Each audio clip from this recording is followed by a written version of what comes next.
What if I told you that your fear of being alone isn't actually fear of solitude at all? We believe that loneliness is something to be avoided, a painful state that indicates something is wrong with us. But here's the thing.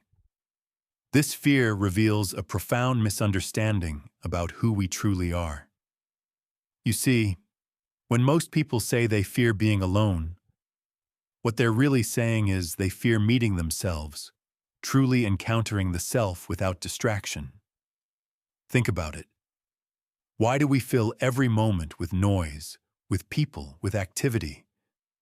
The answer might surprise you, because it contains a paradoxical truth.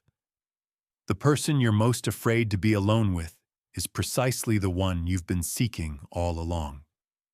This contradiction has fascinated me for years. Have you noticed how we construct our lives specifically to avoid moments of genuine solitude? Our society has perfected the art of distraction. We keep our calendars full, our screens lit, our ears filled with sound.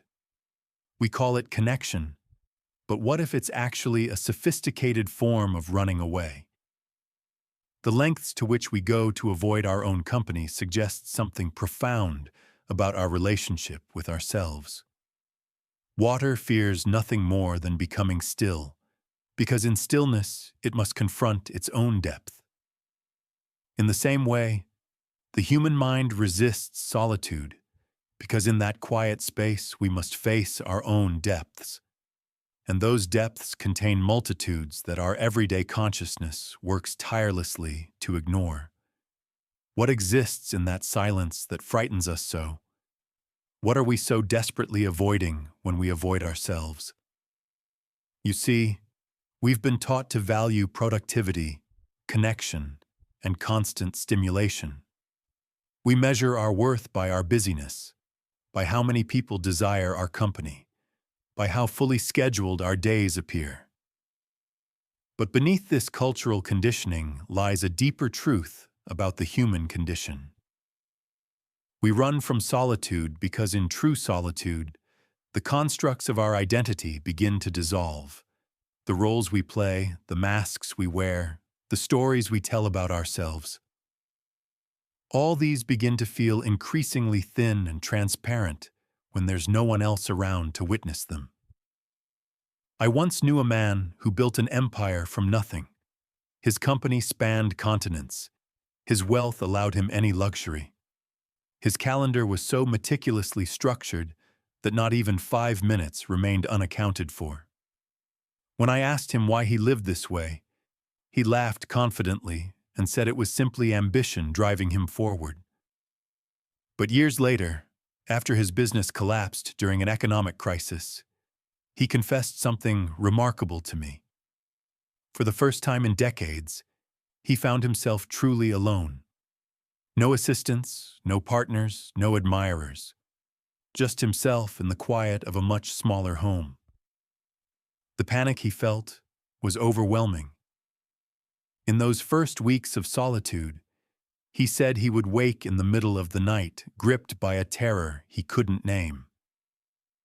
Eventually, he realized what frightened him. Without all the external validation, without the constant motion, he didn't know who he was anymore. His identity had existed only in relation to others, like a mirror with nothing to reflect. But here's the thing about facing what we've been running from. Once this man moved through his initial terror, he discovered something unexpected on the other side. The emptiness he feared wasn't empty at all. It was the spacious awareness from which his true creativity and peace began to emerge. What he had been running from was actually the source of what he had been seeking all along. How many of us live our entire lives without ever making this discovery? How many of us continue the exhausting work of avoidance until our final breath, never realizing that what we're avoiding contains the very peace we're searching for? The tragedy isn't that we fear being alone, but that this fear prevents us from discovering who we truly are beneath all our doing, achieving, and relating. You might wonder if I'm suggesting that human connection isn't valuable, that we should all become hermits contemplating our navels in isolation. No, that's not it at all. True connection with others is beautiful and necessary. What I am suggesting is that our pathological avoidance of solitude reveals a fundamental misunderstanding about our own nature, a misunderstanding that prevents authentic connection with ourselves and, ironically, with others as well. Let me tell you something about the three primary ways this misunderstanding manifests in our lives. First, there is what I call the distraction mask. This is perhaps the most common and certainly the most visible in our society today. The distraction mask operates on a simple principle. If I keep myself perpetually occupied, I will never have to face the underlying emptiness that frightens me. You see this in people who cannot wait in line without checking their phones, who turn on the television the moment they enter an empty room, who fill every weekend with plans and activities. They will plan. They will schedule. They will organize. Anything to ensure that the mind remains engaged with external stimuli. What's fascinating about the distraction mask is how socially acceptable it has become. We praise the busy person. We admire those who make the most of every moment, which usually means filling every moment with something other than simply being. Our culture has elevated perpetual activity to a virtue, as if stillness itself were a form of failure. We've created an entire economy around helping people avoid their own company. Is it any wonder that the entertainment industry grows more massive each year? We are paying billions of dollars for the privilege of not having to sit quietly with ourselves. Think about it. When was the last time you spent an entire day without any external input? No music, no conversation, no reading, no scrolling. Just you experiencing your own existence. For most people, the answer is never. Or perhaps not since childhood, when we had not yet learned to fear our own depths. The second mask is what I call the relationship mask. This is worn by those who cannot exist without defining themselves through others. They jump from relationship to relationship, friendship to friendship, group to group, not because they genuinely connect with these people, but because they use others as shields against solitude. The relationship mask believes, I am lovable only when someone is actively loving me. I am worthy only when witnessed by others. I recall a woman who came to one of my lectures, her silk scarf trailing elegantly as she moved through the crowd afterward. Her makeup was flawless, her smile confident, her questions insightful. Everyone wanted to speak with her. But as the crowd thinned and we found ourselves in a quieter conversation, her perfectly manicured fingers began to twist anxiously around her necklace. If no one sees me, do I even exist? She asked, her voice barely audible. This question reveals the profound confusion at the heart of the relationship mask, the belief that our existence requires external validation to be real. As our conversation continued, she revealed that she hadn't spent a single weekend alone in 20 years. The prospect of an empty Saturday stretched before her like an abyss. She would accept invitations she didn't want, initiate relationships she didn't desire, all to avoid the terror of her own company. But what she couldn't see was that this perpetual external seeking prevented her from discovering the very self she feared was missing. The third, and perhaps most subtle, is what I call the meaning mask. This is worn by those who avoid solitude by perpetually seeking purpose, goals, and accomplishments. Now, these pursuits may appear noble, unlike mindless distraction or dependency on relationships. But they often serve the same function, to prevent us from confronting ourselves. The meaning mask says, I cannot simply be. I must be becoming. I must be working towards something. I must be improving, achieving, contributing. You might wonder what could possibly be wrong with having purpose. But here's the paradox. Meaningful action should flow naturally from a centered, self-aware existence, not serve as an escape from self-awareness. When we use meaning as a mask, we're not pursuing purposes that emerge organically from our depths. We're frantically constructing purposes to avoid looking into those depths. I see this often in people who move from cause to cause, project to project, mission to mission. There's a frantic quality to their dedication, an inability to rest in the accomplishment before launching immediately into the next crusade. What drives this perpetual motion is not genuine passion for the causes themselves, but the terror of what might emerge in the quiet space between purposes. What if there is no ultimate meaning to be found? What if the search for purpose is itself a distraction from the raw, unvarnished experience of existence? But here's the thing about all three masks. They're not merely psychological defenses or character flaws. They represent fundamental misunderstandings about the nature of human consciousness. Misunderstandings so deeply embedded in our culture that we rarely question them. The distraction mask misunderstands the nature of awareness. The relationship mask misunderstands the nature of identity. And the meaning mask misunderstands the nature of purpose itself. Now that we understand these three patterns of avoidance, let's explore what each one is truly hiding from us. Let's begin by looking beneath the surface of each mask to discover what we're truly avoiding when we avoid solitude. These patterns of distraction, relationship dependency, and meaning-seeking aren't random neuroses. They are sophisticated strategies developed to protect us from confronting certain fundamental aspects of our existence that feel threatening to our ordinary sense of self. When we strip away the distraction mask, when we remove all the noise and activity and stimulation, what emerges is not emptiness, though it may initially feel that way, but awareness itself. Pure, unfiltered awareness. You see, consciousness without an object feels to the untrained mind like nothingness, like a void to be feared. But this apparent void is actually the ground of all being, the background against which all experiences arise.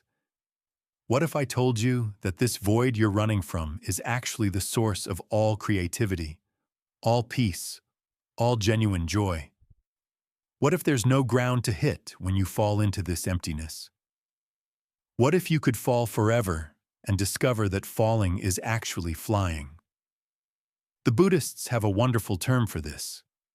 They call it emptiness, but they don't mean a nihilistic vacancy.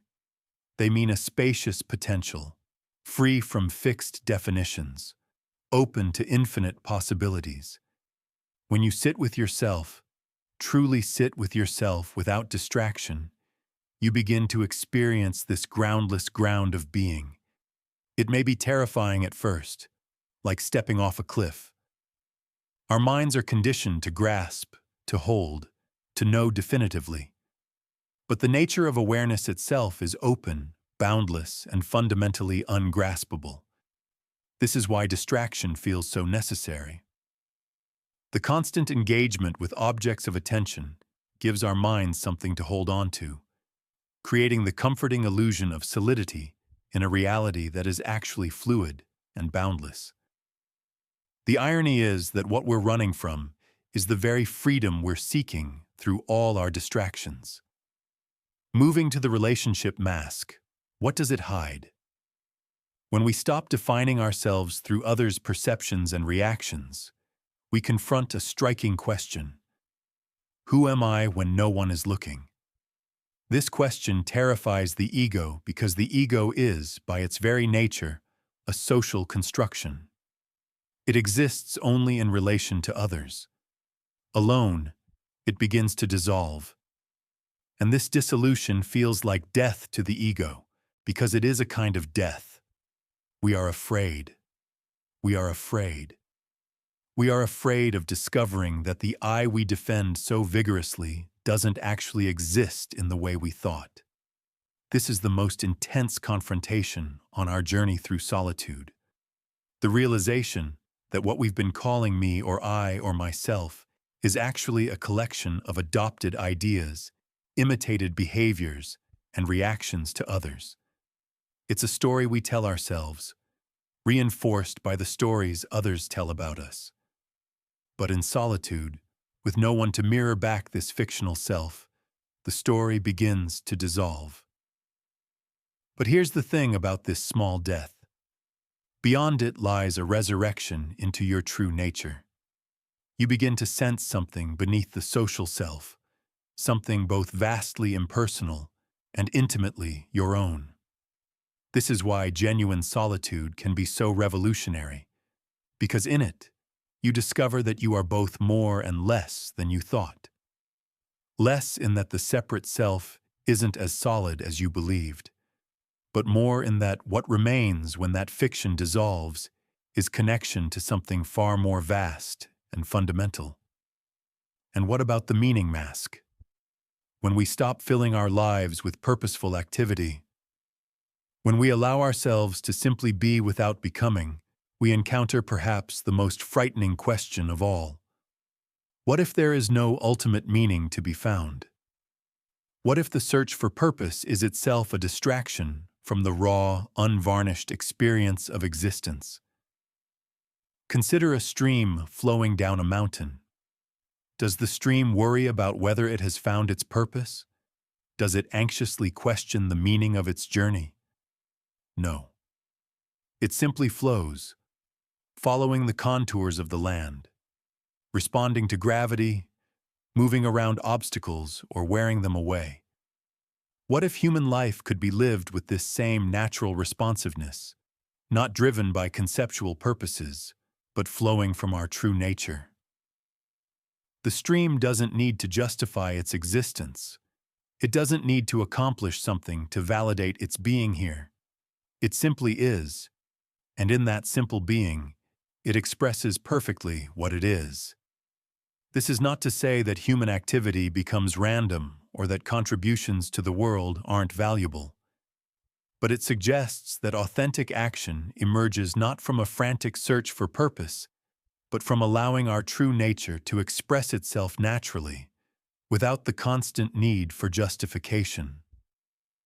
You see, when we truly understand what we're avoiding in solitude, we realize that each of these masks, distraction, relationship, and meaning, is actually a way of running from the same fundamental reality.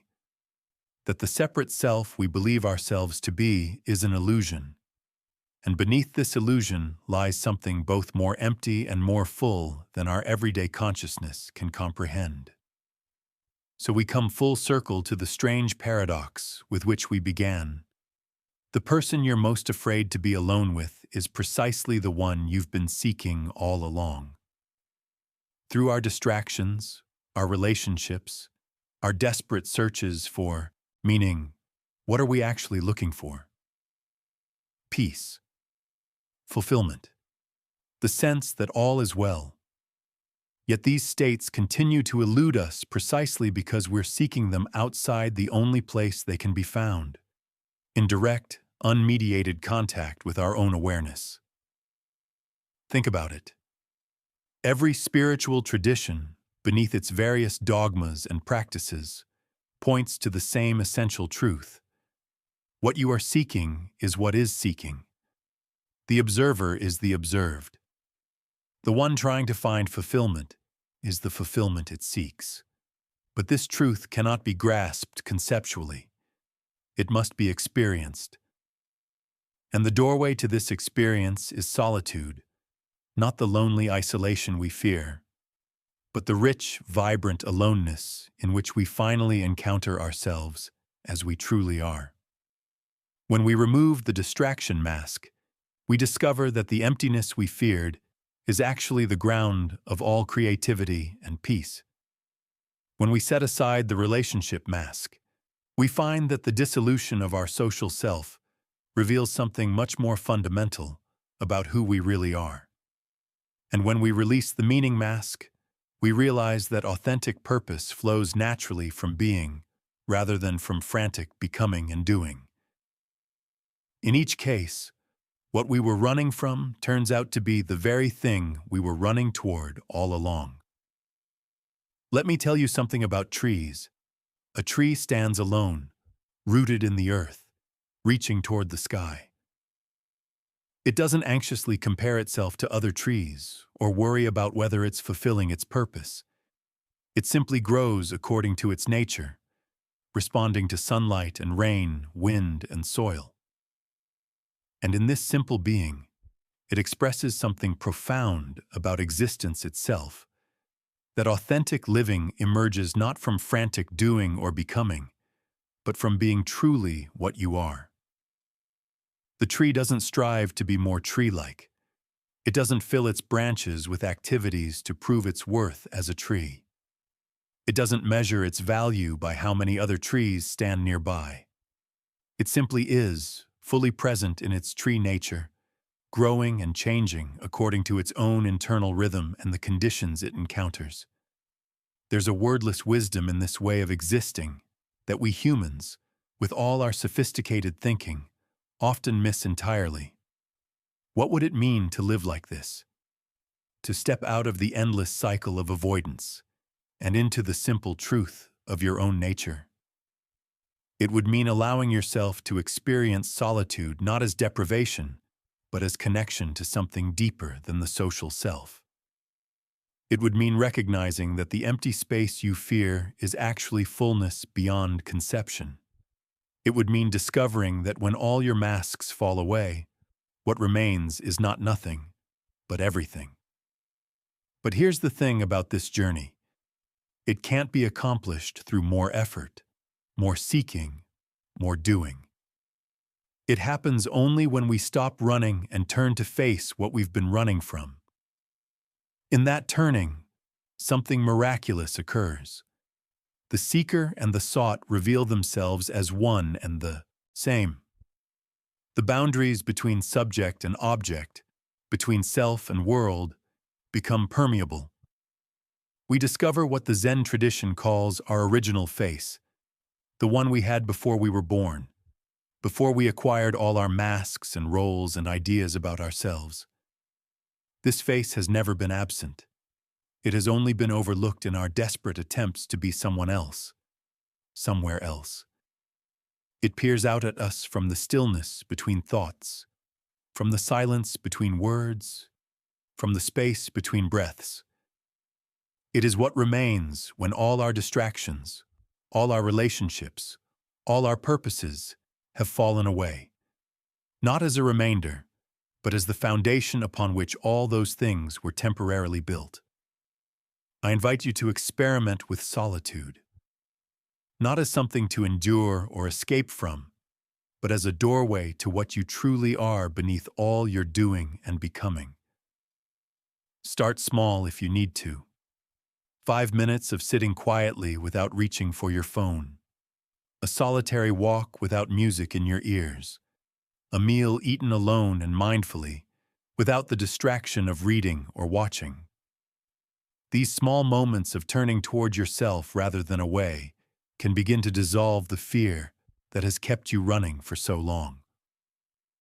There will be discomfort at first, perhaps even anxiety.